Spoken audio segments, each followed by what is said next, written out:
처음엔 모두가 농담인 줄 알았습니다. 유럽 깊숙한 산속에 한국과 똑같은 민족이 있다는 말이었으니까요. 하지만 하버드 교수의 연구 발표 이후 전 세계 학계는 충격과 혼란에 빠졌습니다. 언어와 문화, 심지어 유전자까지 한국과 유사하다는 사실이 공식 논문으로까지 확인된 건 이번이 처음인데요. 그 놀라운 현장을 지금부터 함께 하시죠. 저는 하버드 대학교에서 언어학을 가르치는 교수입니다. 지난 20년간 세계 각지의 소멸 위기 언어들을 연구해왔죠. 작년 여름, 저는 유럽 알프스 깊숙한 곳에 자리한 작은 마을로 향했습니다. 그곳에는 외부와 거의 접촉하지 않고 살아온 부족이 있다는 소식을 들었거든요. 산길을 따라 몇 시간을 걸어 올라가니 마침내 그들의 마을이 보였습니다. 돌로 쌓은 집들이 옹기종기 모여있고 마을 사람들이 밭일을 하고 있었어요. 처음 보는 외국인인 저를 보고도 그들은 놀라기보다는 호기심 어린 눈으로 바라봤습니다. 마을 족장이 저를 맞이해줬는데 그가 입을 열자마자 저는 깜짝 놀랐습니다.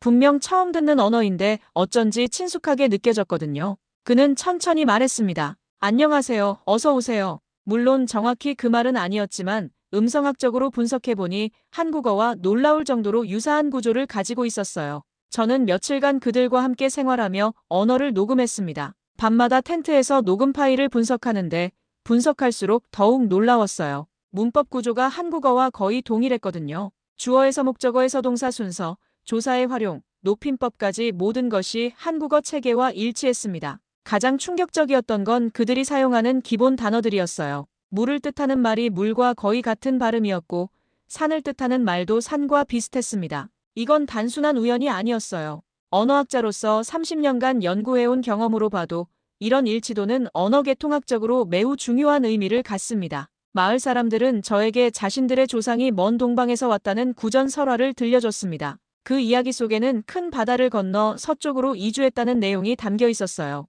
저는 이 모든 것을 정리하며 한 가지 확신을 갖게 됐습니다. 이것은 언어학계에 큰 파장을 일으킬 발견이라는 걸 말이에요. 하버드로 돌아온 저는 곧바로 유전학과 동료들에게 도움을 요청했습니다. 언어적 유사성만으로는 부족했거든요. 과학적 증거가 필요했습니다. 마을 사람들의 동의를 받아 채취한 DNA 샘플을 분석에 맡겼어요. 2주 후 유전학과 존슨 교수가 흥분한 목소리로 저를 불렀습니다. 이걸 봐야 해요. 믿을 수 없는 결과가 나왔습니다. 그의 연구실로 달려가니 컴퓨터 화면에 유전자 분석표가 떠 있었어요. 제가 본 것은 정말 놀라운 수치였습니다. 98.3% 일치율입니다. 존슨 교수가 말했어요. 이건 같은 민족이라고 봐야 할 수준이에요. 한국인의 유전자 표본과 비교했는데 이 정도 일치율은 형제 수준입니다. 저는 그 자리에서 말을 잇지 못했습니다. 언어학적 증거와 유전학적 증거가 모두 같은 결론을 가리키고 있었거든요. 이 유럽 산속의 작은 부족이 한국인과 같은 뿌리를 가지고 있다는 것을 말이에요.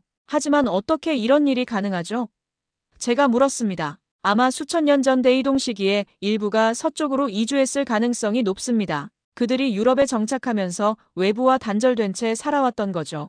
저는 즉시 한국의 동료 학자들에게 연락했습니다. 서울대학교 언어학과 김 교수님, 연세대학교 유전학과 이 교수님께 모든 자료를 보냈어요. 그들의 반응도 저와 똑같았습니다. 충격과 흥분이 뒤섞인 목소리로 이건 세계 언어학사를 바꿀 발견이다라고 말씀하셨거든요. 하지만 저는 더 확실한 증거가 필요했습니다. 다른 연구진들의 검증도 받아야 했고요. 그래서 MIT, 옥스퍼드, 소르본 대학의 언어학자들에게도 자료를 보냈습니다. 모든 이들이 같은 결론에 도달했어요. 이 발견은 인류 이주사를 새로 써야 할 만큼 중대한 의미를 갖는다고 말이에요. 논문을 준비하던 중 더욱 놀라운 사실을 발견했습니다. 그들이 사용하는 문자 체계를 자세히 분석해보니 한글의 구조와 거의 동일했거든요. 물론 모양은 달랐지만 자음과 모음을 조합하는 방식이 세종대왕이 창제한 한글과 같은 원리였어요. 마을의 할아버지가 보여준 오래된 돌판에는 그들만의 문자가 새겨져 있었습니다. 저는 이 문자들을 하나하나 분석했어요.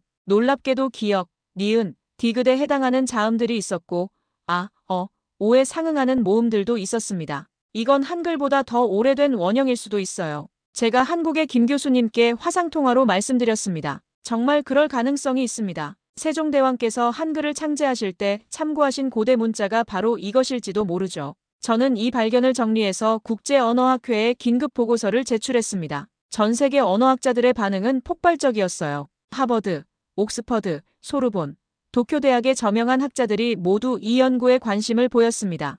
특히 일본의 다나카 교수는 이것은 동아시아 언어계 통학을 완전히 바꿀 발견이라고 평가했어요. 중국의 리 교수도 한국어의 기원을 새롭게 조명할 중요한 단서라고 말했습니다. 국제언어학회에서는 긴급 학술대회 개최를 결정했습니다. 각국의 언어학자 200여 명이 참석하기로 했어요. 한국에서도 서울대, 연세대, 고려대의 교수님들이 참석하신다고 하셨습니다. 저는 그 부족의 족장과 몇몇 어른들을 학회에 초청했습니다. 직접 그들의 언어를 들어보는 것이 가장 확실한 증거가 될 테니까요. 족장은 처음에 망설이셨지만 결국 우리 조상들의 이야기를 세계에 알리는 것이 좋겠다며 승낙해 주셨어요. 학회 개최일이 다가올수록 저는 더욱 긴장됐습니다. 30년 학자 생활 중 가장 중요한 순간이 될 것 같았거든요. 이 발견이 인정받는다면 인류의 이주 역사와 언어 발달사를 새로 써야 할 텐데 만약 반박당한다면 제 학자로서의 명성에도 큰 타격이 있을 거였습니다. 학회를 준비하면서 저는 언어뿐만 아니라 그들의 문화도 자세히 연구했습니다. 그런데 놀라운 일치점들을 또 발견했어요. 그들의 전통의식이 한국의 고대 제례와 매우 유사했거든요. 가을 추수 때 지내는 그들의 의식을 보니 한국의 추석과 거의 같았습니다. 조상에게 감사하며 음식을 차려놓고 절을 하는 모습이 똑같았어요. 심지어 절하는 방식까지 한국식 큰절과 동일했습니다. 족장의 부인이 입고 있던 전통 의상도 한복과 놀라울 정도로 비슷했어요. 저고리와 치마 형태의 구조, 색깔 배치, 매듭 방식까지 모든 것이 일치했습니다. 이 옷은 우리 할머니의 할머니 때부터 전해져 내려온 거예요 라고 그녀가 말했을 때 저는 소름이 돋았습니다. 더욱 놀라운 건 그들의 구전 설화였어요. 한국의 단군 신화와 유사한 이야기가 있었거든요. 하늘에서 내려온 신이 곰과 호랑이에게 시험을 주었다는 내용까지 거의 동일했습니다. 물론 세부적인 차이는 있었지만 전체적인 구조와 상징이 같았어요. 우리 조상들은 큰 곰의 후손이라고 전해져 내려와요. 족장이 말했습니다. 그 곰이 사람이 되어 우리의 첫 조상이 됐다고 하죠. 저는 이 모든 것을 꼼꼼히 기록했습니다. 언어적 증거, 유전학적 증거에 이어 문화적 증거까지 모든 것이 같은 결론을 가리키고 있었어요. 이 부족이 한국인과 같은 뿌리에서 나왔다는 것을 말이에요. 한국의 민속학자들도 이 발견에 큰 관심을 보였습니다. 국립민속박물관의 박 관장님은 이것은 한국 문화의 기원을 밝혀줄 중요한 단서라고 평가하셨어요. 문화재청에서도 공식 조사단을 파견하겠다고 했습니다. 국제학술대회가 일주일 앞으로 다가왔습니다. 전 세계 언어학자들과 인류학자들이 모이는 자리에서 이 놀라운 발견을 공개할 생각에 가슴이 뛰었어요. 동시에 엄청난 책임감도 느꼈습니다. 이 발견이 세계에 공식적으로 알려지면 한국사 연구에도 큰 변화가 있을 테니까요. 족장과 마을 어른들도 학회 참석을 위해 준비하고 계셨습니다. 그들도 자신들의 이야기가 세계에 알려지는 것에 대해 설렘과 긴장을 동시에 느끼고 있었어요. 드디어 국제학술대회 당일이 왔습니다. 보스턴 컨벤션 센터에는 전 세계에서 온 언어학자, 인류학자, 유전학자들이 모였어요. 200석 규모의 강당이 꽉 찼습니다. 제가 30년 학자 생활을 하면서 이렇게 많은 관심을 받은 적은 처음이었어요. 발표를 시작하자마자 강당 분위기가 심상치 않았습니다. 제가 유럽 부족의 언어 샘플을 들려주자 청중들이 웅성거리기 시작했어요. 한국에서 온 김 교수님은 놀란 표정으로 저를 바라보셨고 일본의 다나카 교수는 계속 고개를 끄덕이며 메모를 하고 있었습니다. 이것은 한국어와 98.7%의 문법적 일치율을 보입니다. 제가 분석 결과를 발표하자 강당이 술렁였어요. 옥스퍼드 대학의 윌슨 교수가 손을 들었습니다. 교수님, 혹시 샘플 오염 가능성은 없습니까? 이런 수치는 거의 불가능에 가깝습니다. 저는 차분히 답변했습니다. 세계의 독립적인 연구기관에서 검증받았습니다. MIT, 하버드, 그리고 스탠포드 대학에서 모두 같은 결과가 나왔어요. 그때 족장과 마을 어른들이 무대로 올라왔습니다. 족장이 마이크 앞에 서서 그들의 전통 인사말을 했는데 그 순간 강당이 완전히 조용해졌어요. 그의 말이 한국어와 너무나 비슷했거든요. 안녕하십니까? 존경하는 학자 여러분들. 물론 정확히 그 말은 아니었지만 한국어를 아는 사람이라면 누구나 이해할 수 있을 정도였습니다. 한국에서 온 이 교수님이 눈물을 글썽이며 일어섰어요. 저분이 하시는 말을 알아들을 수 있습니다. 정말 놀랍습니다. 그 순간 강당 분위기가 완전히 바뀌었습니다. 의심의 눈빛이 경외감으로 변했어요. 프랑스 소르본 대학의 르부아 교수가 말했습니다. 이것은 21세기 언어학의 가장 중요한 발견입니다. 발표가 끝나자 기자들이 몰려들었어요. BBC, CNN, NHK, KBS 기자들이 모두 취재 요청을 했습니다. 특히 유럽 방송사들의 반응이 뜨거웠어요. 독일의 GDF에서는 다큐멘터리 제작을 제안했고 프랑스 국영방송에서도 특집 프로그램을 만들겠다고 했습니다. 그날 밤 호텔에서 저는 쏟아지는 연락을 받았습니다. 네이처 사이언스지에서 논문 게재를 요청했고 타임지에서는 표지 기사로 다루고 싶다고 했어요. 30년 학자 생활의 최고 순간이었습니다. 학회가 끝나고 일주일 후 놀라운 소식이 들려왔습니다. 한국 정부에서 공식적으로 그 부족 대표단을 초청하겠다고 발표한 거예요. 문화체육관광부 장관님이 직접 초청장을 보내셨다고 했습니다. 저는 즉시 유럽으로 날아가 족장에게 이 소식을 전했어요. 족장은 처음에는 믿기지 않는다는 표정이었습니다. 정말 우리를 한국으로 초청한다는 말입니까? 네, 대통령님께서도 직접 만나 뵙고 싶어 하신다고 합니다. 제가 말하자 족장의 눈에 눈물이 맺혔어요. 우리 조상들이 떠났던 그 땅으로 다시 돌아가는 건가요? 꿈만 같습니다. 한국 방문 준비는 신중하게 진행됐습니다. 부족 사람들은 외부 세계와 거의 접촉한 적이 없었거든요. 한국 정부에서는 통역관과 문화 해설사까지 준비해 주셨어요. 드디어 출발일이 왔습니다. 족장을 포함해 부족 어른 5분이 처음으로 비행기를 타게 됐어요. 취리히 공항에서 인천공항까지의 긴 여행이었습니다. 저도 함께 동행했는데 그들이 구름 위를 날아가며 창밖을 바라보는 모습이 인상적이었어요. 인천공항에 도착했을 때의 장면은 잊을 수 없습니다. 수백 명의 기자들과 환영 인파가 나와 있었어요. 족장이 공항 로비에 나타나자 환호성이 터져나왔습니다. 어서 오십시오, 형제들이여.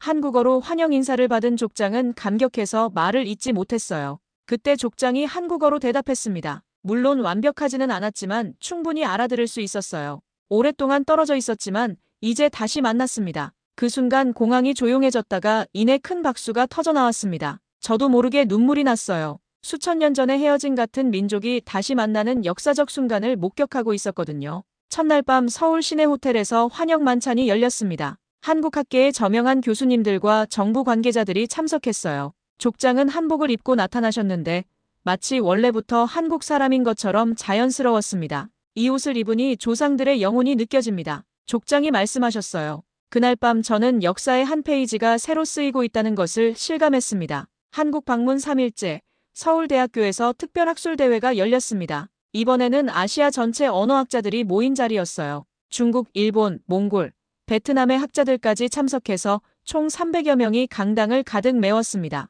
족장은 이틀 동안 한국어를 집중적으로 배우셨어요. 놀랍게도 그의 학습 속도가 엄청났습니다. 마치 잠들어 있던 기억이 깨어나는 것 같다고 하셨거든요. 언어가 몸속에 있는 것 같아요. 배우는 게 아니라 기억해내는 느낌입니다. 족장이 말씀하셨을 때 저는 소름이 돋았어요. 드디어 족장이 단상에 올랐습니다. 그는 한국의 전통 인사법으로 큰절을 한 후 마이크 앞에 섰어요.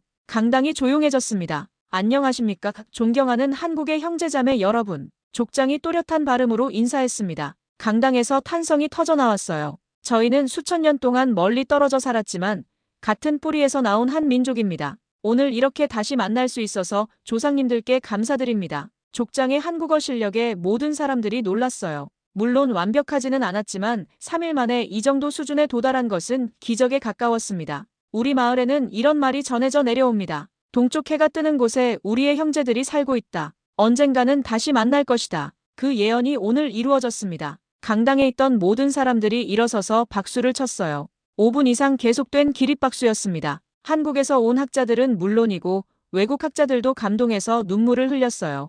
일본의 다나카 교수가 일어서서 말했습니다. 이것은 언어학사상 가장 감동적인 순간입니다. 언어가 단순한 의사소통 도구가 아니라 민족의 혼이라는 것을 보여주고 있습니다. 중국의 리 교수도 이 발견은 동아시아 전체의 언어 기원을 새롭게 조명할 것이라고 평가했어요. 그날 밤 KBS에서 특집 다큐멘터리를 방영했습니다. 시청률이 30%를 넘었다고 했어요. 전 국민이 이 놀라운 발견에 관심을 갖고 있었거든요. 족장의 한국어 연설 영상은 인터넷을 통해 전 세계로 퍼져나갔습니다.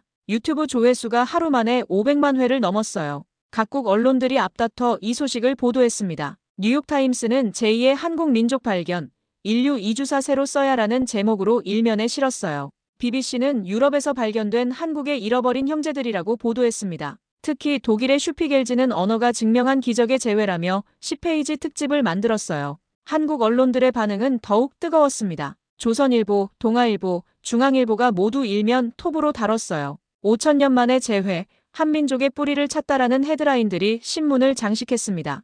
더 놀라운 일이 계속 일어났어요. 한국의 젊은이들이 그 유럽 마을에 관심을 갖기 시작한 거예요. 대학생들이 자발적으로 언어 교환 프로그램을 제안했고 20대 청년들이 직접 그 마을을 방문하겠다고 나섰습니다. 서울대학교 언어학과 학생들이 처음으로 그 마을을 방문했을 때의 장면은 정말 감동적이었어요. 한국 학생들과 마을 젊은이들이 처음 만났는데 서로 말은 완전히 통하지 않는데도 뭔가 통하는 게 있었어요. 형님, 누나라고 불러도 돼요?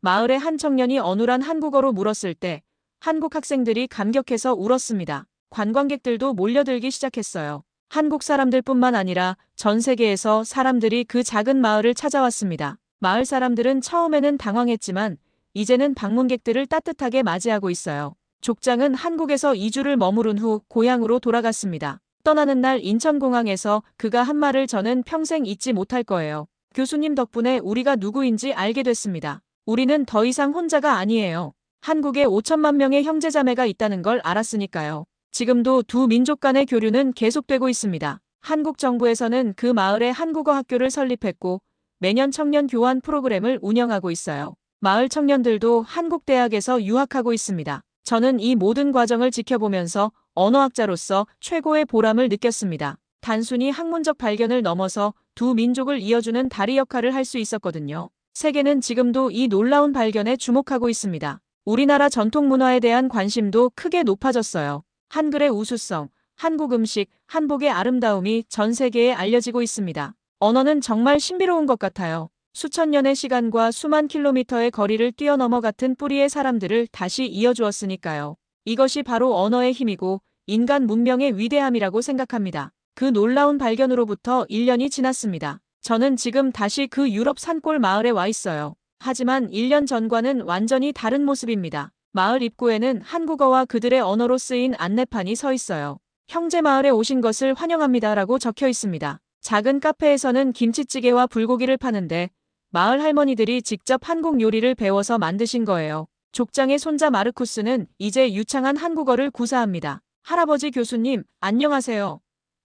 그가 저를 반기며 달려왔을 때 제 마음이 따뜻해졌어요. 이 아이는 내년에 서울대학교로 교환학생을 갈 예정입니다. 한국 친구들이 자주 화상통화해요. 한국 드라마도 보고 K-팝도 들어요. 마르쿠스가 신나게 말했습니다. 우리 마을 친구들 모두 한국어를 배우고 있어요. 마을 학교에는 한국에서 파견 온 이 선생님이 계십니다. 젊은 여선생님인데 아이들이 정말 좋아해요. 아이들의 한국어 습득 속도가 놀라워요라고 선생님이 말씀하셨습니다. 정말 유전자에 새겨진 것 같아요. 저녁에는 마을 회관에서 특별한 행사가 있었습니다. 한국에서 온 대학생 봉사단과 마을 청년들이 함께 준비한 문화교류 공연이었어요. 한국 학생들이 아리랑을 부르자 마을 사람들도 따라 불렀습니다. 그들만의 방식으로 해석한 아리랑이었지만 멜로디와 감정은 똑같았어요. 족장이 저에게 다가와 말했습니다. 교수님, 정말 감사합니다. 우리 마을이 이렇게 활기차진 적이 없었어요. 젊은이들이 더 이상 도시로 떠나지 않아요. 오히려 한국에서 온 친구들 때문에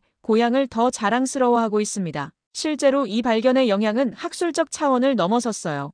유네스코에서는 이 마을을 인류 무형문화유산으로 지정했습니다. 유럽연합에서도 특별보호구역으로 선정해서 마을의 전통을 보존하면서도 문화교류를 활성화하는 프로그램을 지원하고 있어요. 한국에서도 변화가 있었습니다. 국사교과서에 새로운 장이 추가됐어요. 한민족의 세계적 확산이라는 제목으로 이 발견이 소개되고 있습니다. 아이들이 한국사를 더 자랑스러워하게 됐다고 해요. 저는 이제 하버드와 서울대학교를 오가며 공동 연구를 진행하고 있습니다. 분산된 민족의 언어 보존과 문화 교류라는 새로운 학문 분야가 생겼어요. 전 세계에서 비슷한 사례들을 찾는 연구가 활발해지고 있습니다. 가장 뿌듯한 건 젊은 학자들의 반응이에요. 제 연구에 영감을 받아 언어학을 전공하겠다는 학생들이 크게 늘었습니다. 저도 교수님처럼 잃어버린 언어를 찾고 싶어요라고 말하는 학생들을 볼 때마다 가슴이 벅차오릅니다. 지난주에는 또 다른 놀라운 소식이 들려왔어요. 시베리아 깊은 곳에서도 한국어와 유사한 언어를 쓰는 부족이 발견됐다는 거예요.